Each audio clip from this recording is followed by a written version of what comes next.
Belum pernah terjadi dalam pengalaman wong bodoh seperti Bosman ini yang dalam berusaha baru memulai bisnis selama 30 tahun dan di tanah air tercinta, namun mendapatkan kesulitan bergerak separah ini dibatasi seperti dalam 8 tahun terakhir ini. Izin usahanya yang untuk model bisnis baru itu ajaib banget, susah. Kirain berbisnis akan menjadi sangat mudah dengan figur baru masuk menjabat. Semakin lincah, semakin kekinian, lebih melihat potensi rakyat yang dibawa ke kelas dunia. Setiap langkah terobosan akan didukung oleh regulator. Ternyata tidak sama sekali. Dukungan kemudahan berusaha belum terlihat. Tidak heran, dunia memberi level tingkat kemudahan berusaha atau ease of doing business di Indonesia adalah ranking 70 dunia. Rendah sekali, alias susah banget berbisnis dan menjalankan bisnis di Indonesia dibandingkan melakukan hal yang sama di Singapura yang ranking 2 di dunia dan ranking 1 di ASEAN. Bahkan Indonesia di ASEAN ya hanya ranking 6, jauh di bawah Singapura, Malaysia, Thailand, Vietnam. Kita sampai pada nanya, ada apa sih kalian pejabat di atas sana? Pada ngapain aja? Susah benar mendapatkan kemudahan usaha di tanah air. Apalagi bisnis Anda mendistrupsi.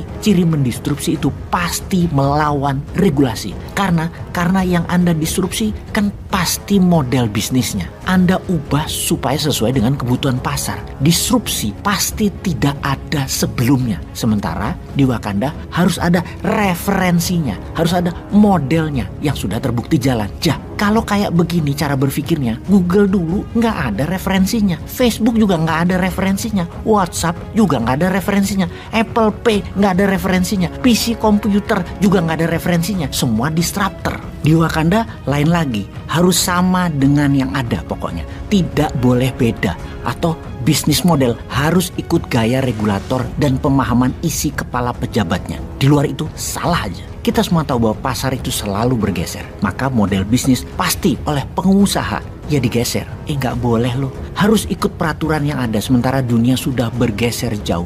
Disrupsi itu no rule. Yang penting tidak ada pihak yang dirugikan. Harga semakin murah, mutu semakin tinggi, pasar semakin kompetitif. Less for more model bisnisnya. Harga murah, mutu tinggi. Benefit sebesar-besarnya di tangan konsumen dan menguntungkan dari sisi pengusaha. Karena Bosman sangat ingin Indonesia berdaulat, maka bisnis harus mendistrupsi dunia. Ini yang jadi masalah selama ini, gak ngegas kenceng. Ya gara-gara pejabatnya banyak yang belum kelas dunia. MMT dan Bosman mengambil aliran disruptor dalam bisnis. Jadi bisa dibayangkan beberapa persoalan ke depan apa yang akan terjadi. Misalnya salah satu bisnis Bosman yaitu power bank untuk rumah. Pasti juga akan jadi pembicaraan dan pasti akan mendapatkan hambatan dari regulator atau BUMN. Percaya, mau taruhan, power bank yang Bosman promosikan ini bukan power bank yang dipahami oleh regulator juga oleh akademisi bahkan. Bukan seperti apa yang pendapat umum memahami apa itu arus listrik dan daya listrik seperti pemahaman umum. Baterai yang biasanya arusnya adalah volt, direct current atau DC. Power bank baterainya yang Bosman promosikan arusnya AC, alternatif current, bukan DC. Karena itu bisa nyalain listrik rumah, nyalain pabrik, nyalain sekolah, nyalain pesantren. Karena berarus alternatif current atau AC. Masuknya DC, keluarnya arusnya AC. Masuknya volt, keluarnya watt. Kok bisa? Ya itulah teknologi karya anak bangsa. Gak berkaca dari pelajaran kampus dari Harvard kayak dari Illinois kayak atau dari Wuhan,